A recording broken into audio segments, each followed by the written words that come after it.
Czym więcej bywamy na Bałkanach, tym bardziej chcemy tam wracać. Tym razem zabieramy Was do Macedonii Północnej, kraju 12 razy mniejszego od Polski, który leży pomiędzy Albanią, Kosowem, Grecją, Serbią i Bułgarią. Przepiękna przyroda, gościnni ludzie i fantastyczna kuchnia. Kwintesencja Bałkanów. Jeśli dodamy do tego krótki lot i bardzo atrakcyjne ceny na miejscu, to wyjdzie nam świetna wakacyjna destynacja. Nie warto czekać z odwiedzinami zbyt długo, bo miejsce nie jest jeszcze zadeptane przez turystów, ale z roku na rok zdobywa coraz większą popularność. W naszym filmie dowiecie się, dlaczego pomimo iż kraj leży na południu, to jest Macedonią Północną. Naszą podróż zaczniemy od stolicy, która jest specyficzna. To chyba najlepsze określenie, kiedy do końca nie wiesz, co masz o niej powiedzieć. Jedno jest pewne, wzbudza skrajne emocje. Jedni uważają ją za stolicę kiczu i tandety, inni uwielbiają. Jakie Skopje jest dla nas? Zobaczcie je naszymi oczami. Zapraszamy.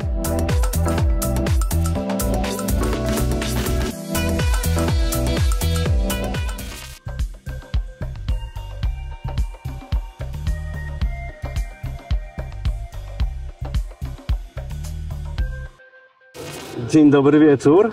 Hejka, witamy Was w odcinku pod tytułem Macedonia na weekend. Dawno nas nie było na Bałkanach, ostatecznie 2 tygodnie temu wróciliśmy z Albanii, a tu myk i jesteśmy znowu na Bałkanach, tym razem w Macedonii Północnej.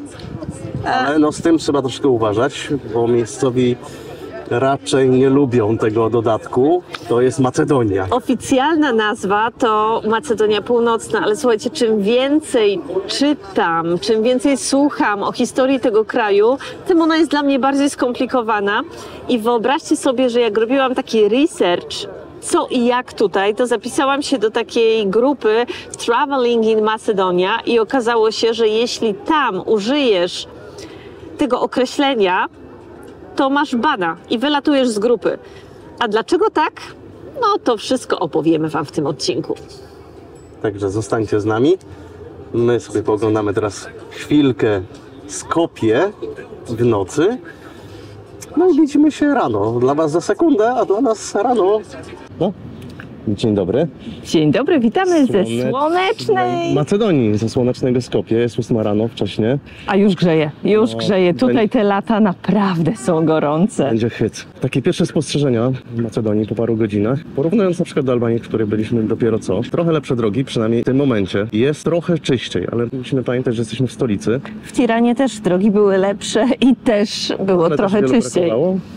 W każdym razie, no wczoraj wieczorem jak wracaliśmy, było dużo więcej śmieci na ulicy, jest posprzątane, jest bardzo dużo koszy na śmieci, no chodniki są takie no można sobie złamać nogę, ale nie jest najgorzej. Ruch na drodze jest spokojniejszy niż w Albanii, nie zapieprzają tak jak Albańczycy. Ale więcej trąbią. Tak, więcej trąbią, jeżdżą trochę wolniej, ruch jest trochę mniejszy, no ale Albania też ma mniej mieszkańców zdecydowanie. Macedonia, nie Albania, bo tylko niecałe 2 miliony. No i zobaczymy co dalej. Idziemy zjeść śniadanie. Zaraz Wam pokażemy, co tutaj można szamnąć na śniadanie.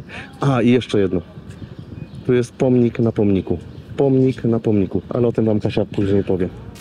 Startujemy ze śniadaniem w Macedonii, przy głównym deptaku, zaraz obok placu Macedonii. I taka pierwsza obserwacja, no to ceny są zdecydowanie niższe niż w Polsce. To, co króluje, jeśli chodzi o śniadanie w Macedonii, to byrek i jego różnorodne odmiany. Ale ja dzisiaj skusiłam się na takie ciasto filo wypełnione serem. Te sery tutaj są dość słone.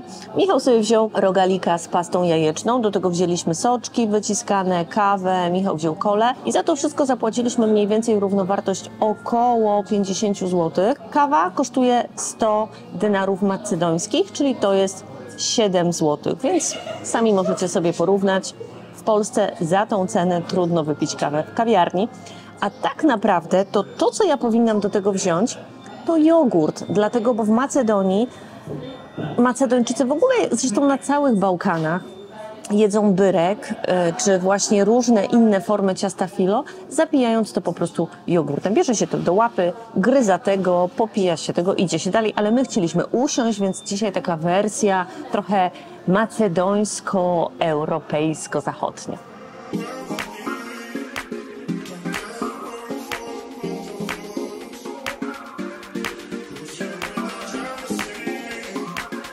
Matka Teresa z Kalkuty urodziła się właśnie tutaj, w Skopie. Stąd Macedończycy mówią, ona jest nasza. Natomiast była albańskiego pochodzenia. Jej rodzina pochodziła bodajże z okolic Szkodry, z tego co pamiętam. W związku z tym Albańczycy mówią, o nie, ona urodziła się w Skopie, ale jak najbardziej jest Albanką, więc nie zabierzecie nam jej. Zresztą w ogóle w Albanii ten kult Matki Teresy jest naprawdę duży. Wszędzie możecie zobaczyć magnesy z Matką Teresą, a tutaj w Skopie jest też centrum Matki Teresy z Kalkuty, coś na kształt jej muzeum. Kamienny most. Jedna z naprawdę starych budowli w Skopie, bo musicie pamiętać, że wszystkie te pomniki, które tutaj są, te fasady budynków, które są stylizowane na antyk, to są współczesne budowle, które powstały po 2010 roku w ramach projektu Skopje na rocznicę odzyskania niepodległości przez Macedonię. Natomiast w ogóle miasto zostało zniszczone przez trzęsienie ziemi i odbudowane, stąd próżno szukać tutaj takich naprawdę starych zabytków. Ten most jest z XV wieku i został wybudowany przez Turków i tak symbolicznie łączy tą nową część Skopje ze starą, na której znajduje się turecki bazar. Kolejna część projektu Skopje, upiększanie miasta, to jeden z 4 mostów, który powstał w ramach tego projektu. I w zasadzie trudno powiedzieć, o jaki zamysł tu chodziło. Czy chodziło o to, żeby to było trochę tak wenecko, czy bardziej tak jak w Pradze? No, nie wiem, trudno powiedzieć. Aczkolwiek most jest ozdobiony ważnymi postaciami z historii Macedonii, ale tutaj też trzeba uważać, bo w zależności jaki podręcznik do historii weźmiecie, albo jaką Wikipedię otworzycie, może się okazać, że te postaci są raz macedońskie, raz greckie, czasem może serbskie, a czasem bułgarskie. To tak jak z tą Matką Teresą. Sukces ma wielu ojców, a porażka zawsze sierotą zostanie.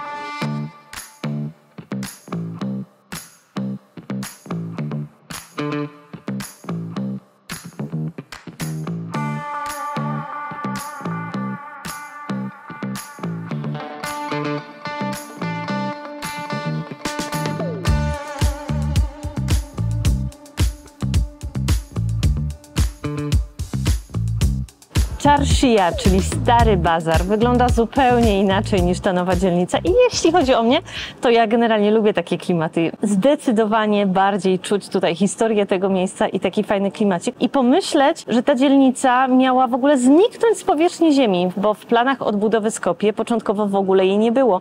I to między innymi dzięki Polakom, bo Adolf Ciborowski, który był głównym architektem odbudowy Warszawy, pracował też tutaj właśnie w Skopie i to on walczył o to, żeby utrzymać tą tradycyjną muzułmańską dzielnicę. Na szczęście się to udało. Tutaj obkupicie się w złoto, Gucci, Pucci, Armani, walizeczki, napijecie się dobrej kawy, dobrej herbaty, zapalicie sziszę. Klimat jest. Jak będziecie w Macedonii, to koniecznie musicie spróbować tutaj czereśnie. Podobno są najlepsze w całej Europie. No i tutaj pan nam dał skosztować. Musieliśmy kupić, bo są przepyszne. Są też bardzo dobre arbuzy. One dojrzewają tutaj na tym macedońskim słońcu. Kolejna rzecz to pomidory. Podobno jeśli nie jedliście macedońskich pomidorów, to nie wiecie nic o pomidorach. One są tak właśnie słodkie, dobre, pyszne, soczyste. Więc zaraz Michał, który jest specjalistą od pomidorów, będzie testował pomidory. Ja się zabieram za czereśnie. Kasia zapowiedziała mnie jako specjalista od pomidorów, którym się nie czuję, natomiast nie wyobrażam sobie życia bez pomidora. Mogę nie jeść mięsa, mogę nie jeść owoców, ale no pomidor musi być codziennie. I te macedońskie pomidory są sławne na cały świat, że są przepyszne i no trzeba to spróbować.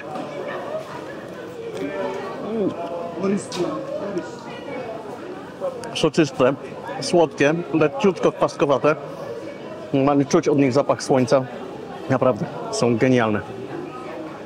I to jeszcze dostaliśmy za darmo. Pani nie chciała w ogóle pieniędzy z tego pomidora, bo zobaczyła, że się patrzy na niego jak po prostu łabędzie na wrzucany chleb do jeziora. Rewelacja. Kolejna rzecz, którą musicie kupić na targu w Macedonii, to papryka.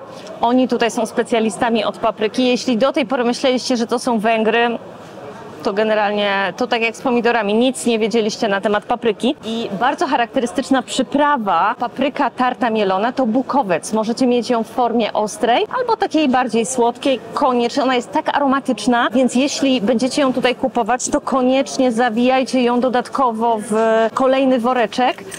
No bo wszystko będzie pachnieć tą papryką.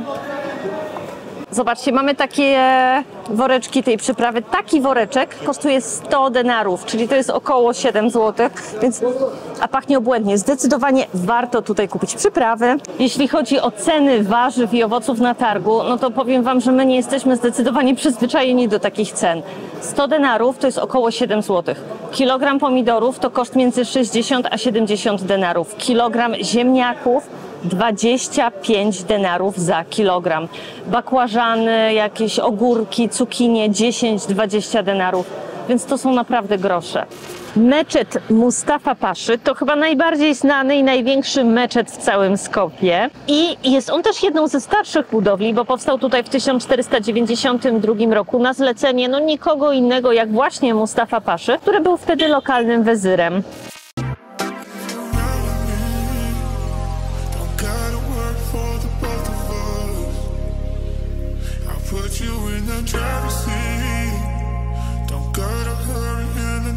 I kolejna naprawdę stara, wręcz antyczna budowla w Skopie to twierdza. Słuchajcie, ja tak mówię, że tutaj dużo rzeczy jest nowych, ale to też nie jest tak, że Macedonia nie ma zabytków, bo ma ich całą masę. Zacznijmy od tego, że była na trasie Via Egnatia, czyli takiego starożytnego szlaku, który łączył Konstantynopol z Adriatykiem. Jeden z głównych szlaków handlowych w starożytności. Potem miała strategiczne znaczenie też na drodze między Rzymem a Wschodem. Więc tutaj krzyżowało się naprawdę mnóstwo szlaków handlowych i zresztą do dzisiaj mówi się, że gdziekolwiek tutaj w okolicy wbijecie łopatę, no to jesteście w stanie się dokopać do jakiegoś naprawdę konkretnego starożytnego zabytku. Ale nie spodziewajcie się tutaj czegoś takiego jak w Rzymie czy w Atenach, bo niestety te zabytki są niezabezpieczone i chociażby tak jak ta twierdza. Wstęp na twierdzę jest za darmo, bo są to w zasadzie tylko i wyłącznie ruiny, chociaż twierdza ma naprawdę bogatą historię, bo pierwsze umocnienia wznieśli tutaj już Ilirowie. Potem cesarz Justynian nakazał ją rozbudować i ufortyfikować po trzęsieniu ziemi, które miało tutaj miejsce w 518 roku chyba. Ale taki prawdziwy rozkwit i rozbudowa tej twierdzy to czasy serbskie, X wiek za czasów cara Samuela. Niestety to, co przetrwało do dzisiaj, to tak jak powiedziałam ruiny. One głównie też zostały zniszczone przez to późniejsze współczesne trzęsienie w 1963 roku i zamek nie został odbudowany, a jedynie pozabezpieczane ruiny. No i można je zwiedzać, ale po co warto tu przyjść? No chyba ze względu na widok, bo rozciąga się stąd naprawdę piękny widok na Skopje. Skąd w Skopie tyle pomników? Otóż w 2010 roku rząd ogłosił projekt Skopje 2014, który w związku z rocznicą uzyskania niepodległości przez kraj miał nadać Skopie takiego bardziej światowego charakteru i w związku z tym miało tu powstać kilka budynków użyteczności publicznej, muzea, teatry, pomniki, około 50 pomników, fontan, 4 mosty. Jak wyszło? No wyszło tak, że zamiast takiego podniosłego charakteru Skopje zaczęło się kojarzyć z kiczem, bo Plac Macedonii nie jest jakoś ogromny, ma tam coś koło 2 hektarów, a tych pomników jest tutaj naprawdę pierdyliard. Jest Aleksander Macedoński, jest cesarz Justynian, jest car Samuel, jest Goce Dełczew, który był rewolucjonistą i wzniecił powstanie przeciwko Turkom, a obok tego jest byk, Pucybut, czy laski, które idą na zakupy, więc powiem Wam, no kolorowo, tak to trzeba powiedzieć. A jeśli chodzi w ogóle o założenia takie finansowe tego projektu, no to miał on kosztować 80 milionów euro. Jak przekroczyli 500 milionów euro, przestali liczyć, więc no skojarzenia a propos korupcji nasuwają się same. Jak było? Nie wiem, ale powiem Wam, grubo tu jest, naprawdę grubo. Parę słów o tym, dlaczego Aleksander Macedoński nie jest Aleksandrem Macedońskim, a wojownikiem na koniu. Bo pomnik, który widzicie za mną, naprawdę jest ogromny. Ja sporo czytałam tutaj o tej Macedonii, o Skopie, ale chyba nawet nie wyobrażałam sobie, że to jest taka skala tych pomników. tutaj w Macedonii nikt nie powie, że jest to pomnik wojownika na koniu, a tak on oficjalnie się nazywa. Wszyscy mówią pod pomnikiem Aleksandra Macedońskiego bądź pod pomnikiem Aleksandra Wielkiego. Ale wróćmy do początków.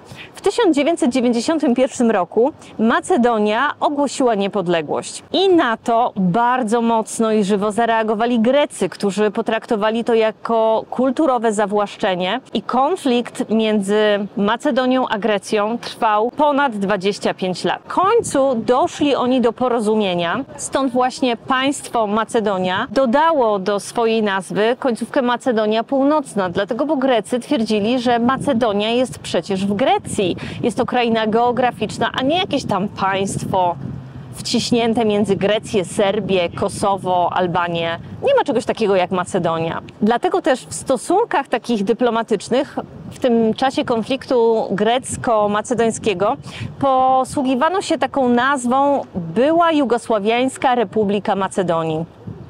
Dość skomplikowane, masło maślane. Ostatecznie doszli oni do porozumienia, ale można powiedzieć, że to trochę taki zgniły kompromis, dlatego, bo nie skonsultowano to z mieszkańcami Macedonii. Część z nich do dzisiaj jest oburzonych tym, że taka nazwa funkcjonuje. No i jednym z porozumień było to, że oni, że tak powiem, oddadzą Grekom Aleksandra Macedońskiego. Lotnisko imienia Aleksandra Macedońskiego w Skopie zostało zmieniona nazwa po prostu na lotnisko w Skopie, a pomnik zyskał nazwę Wojownik na koniu, tak wiecie, żeby nikt się nie czepiał, nie? Ale gdybyśmy tak mieli popatrzeć, czy to rozwiązało problem, no nie rozwiązało. Na samym początku w ogóle ten konflikt zablokował w ogóle Macedonii wejście do Unii Europejskiej, do NATO, zablokował rozmowy akcesyjne, dlatego bo Grecja powiedziała, absolutnie się na to nie zgadzamy. Potem kolejną osobą, która zawetowała, był Emmanuel Macron, prezydent Francji, który uznał, że pozwolenie Macedonii, zresztą tak samo jak Albanii, na wejście w strukturę Unii Europejskiej to będzie taki błąd jak z Bułgarią i z Rumunią, gdzie korupcja jest wysoka i rozwój kraju jest dość wolny, no niewspółmierny do rozwoju innych krajów Unii Europejskiej.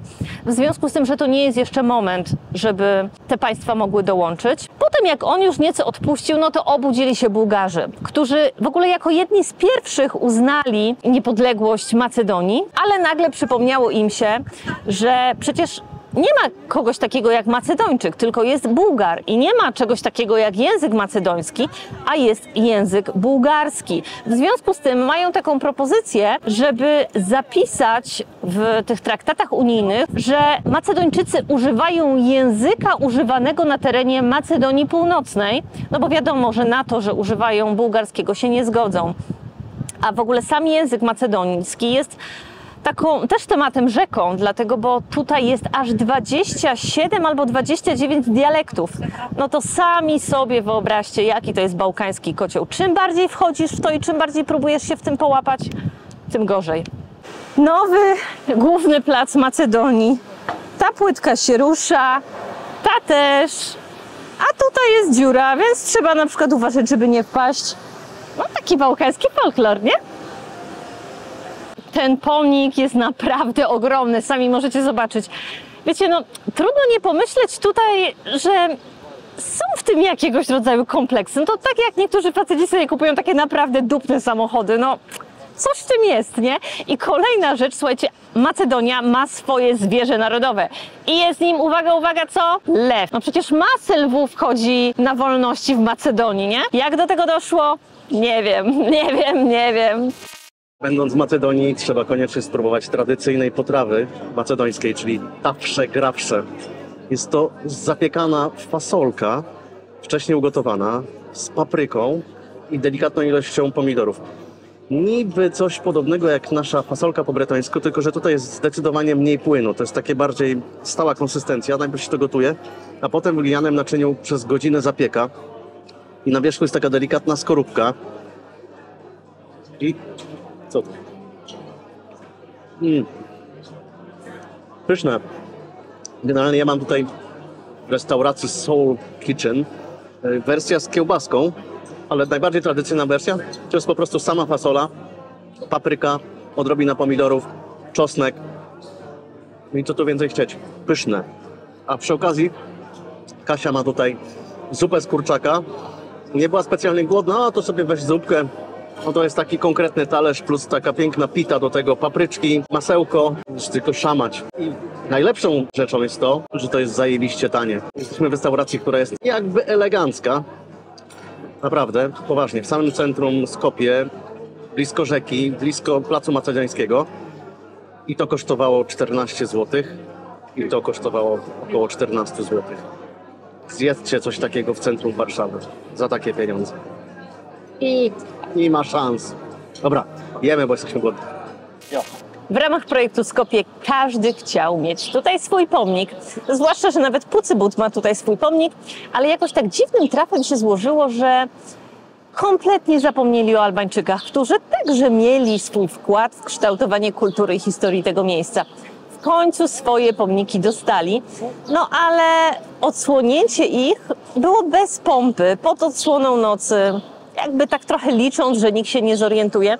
No więc nie da się ukryć, że Albańczycy nie są tutaj zbytnio lubiani. Pomimo, że stanowią dość potężną reprezentację kraju, bo około 20% mają nawet swój język urzędowy i swoją reprezentację w parlamencie. W ogóle z polityką to też tutaj jest ciekawa sprawa, dlatego bo generalnie są dwie duże partie, które walczą ze sobą o władzę. Bardzo często swoje kampanie wyborcze budują na niechęci do Albańczyków, ale jak przychodzi co do czego, to żadna z nich samodzielnie nie jest w stanie utworzyć rządu i trzeba się z Albańczykami przeprosić, nie? To trochę tak jak u nas działał PiS. Pluł na PSL w czasie kampanii, a jak przyszło co do czego, to próbował się z nimi zakolegować. Wszędzie jest tak samo. Notabene instytucja Pucybuta ma się tutaj zupełnie nieźle, bo na głównym deptaku już mijamy kolejne stolisko ze sznurówkami i szczotkami do szorowania buciorów. Parkowanie samochodu w centrum Skopje. Zobaczymy, czy tak będzie w całej Macedonii. Właściciel apartamentu, który mamy tutaj zaraz, powiedział spokojnie, ten parking rano jest pełny, ale wy macie pole position. Tamten samochód to jest nasz. To tak wygląda pole position, tak? Ale spokojnie, miejscowi zostawiają numer telefonu, więc jak chcesz wyjechać, to po prostu dzwonisz.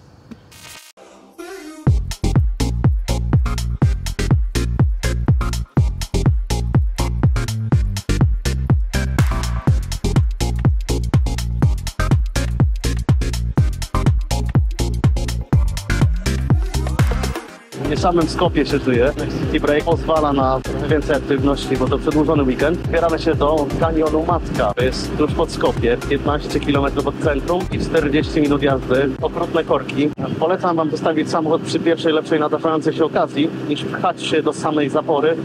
To jest tam bardzo wąsko, ciasno, ciężko się minąć, mało miejsc parkingowych. Można się wybrać na jezioro. Jezioro, które powstało na rzece Treska. Jest to sztuczne jezioro. No i otoczone pięknymi górami. Wspaniały kanion. Po jeziorze można poruszać się rowerkami wodnymi, kajakami, czy też łodzią motorową. Wybraliśmy tę ostatnią opcję, żeby nie tracić zbyt wiele czasu, pooglądać, co jest do zobaczenia. No i też dopłynąć do przepięknej jaskini, która jest dosyć daleko od zapory. Przyjemność taka kosztuje 500 denarów. Trzeba podejść jakby do drugiej stacji z łódkami, nie przy samej zaporze, bo ta pierwsza to tylko po jeziorze. Tylko z tej drugiej można popłynąć do jaskini, no i to polecamy. Chociaż jeszcze tam nie byliśmy, ale robiąc research widzieliśmy zdjęcia i filmy z tej jaskini. No ponoć petarda, więc niebawem się przekonamy. A póki co wygląda to wszystko tak pięknie. Z dwóch opcji rejsu statkiem zdecydowanie warto wybrać tę opcję, która pozwoli wam zobaczyć jaskinię Vrelo. A jest to nie byle co, bo była ona kandydatem, jednym z 77 pięknych miejsc natury, do jednego z nowych 7 cudów świata. Niestety nie wygrała, ale i tak warto ją zobaczyć. A speleolodzy twierdzą, że może być ona jedną z najgłębszych jaskiń podwodnych na całym świecie, bo może mieć głębokość nawet do 330 metrów. Ta jaskinia nie jest jedyna, bo jest ona jedną z 7 w tym kanionie. Temperatura stała tam to 12 stopni, więc taki upalny dzień jak dzisiaj jest po prostu idealna.